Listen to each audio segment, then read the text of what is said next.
that Katie works for her now. Moments later, Phyllis arrives at her house and checks on her husband, who had a stroke some time ago and now is a bedridden vegetable. When she goes into another room, she finds Eric, who immediately shoots both Phyllis and her husband. In the middle of the night, new posters are left in the tunnel. A group of teenagers find them and start putting them up around town. The soldiers try to catch them, but the teens are faster and get to escape. In the green zone, the soldiers do manage to catch the guy doing the delivery at the tunnel. In the morning, Bo comes to tell Will about Phyllis' death, which is overheard by Katie. The duo rushes to Phyllis' home to investigate, and Jennifer shows them the Geronimo graffiti on the wall. Snyder also arrives and gets very scared, so he tells his agents to find Geronimo faster.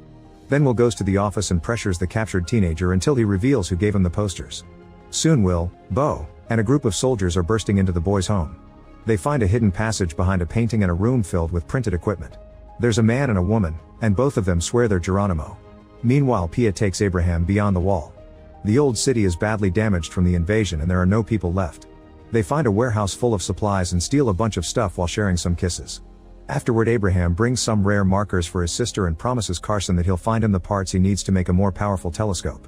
Later, Snyder announces to the general public that Geronimo has been captured. However, when he goes to the detention center for the interrogation, it's quite clear that there isn't a real Geronimo. There was never an amazing man who started the rebellion, it's just these two people who sent out posters and radio broadcasts to inspire the locals. In private, Will accuses Jennifer of being the mole, so an angry Jennifer retaliates by sharing Phyllis' suspicions about Katie.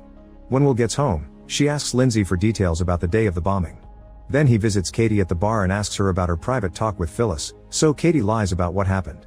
That night, Will searches the bar but doesn't find any evidence besides a book. Since Snyder promised the public a show, he makes a deal with the first Geronimo they caught, whose actual name is Luis. If he confesses he's Geronimo during the trial, Luis will only pretend to execute him and move him to another location.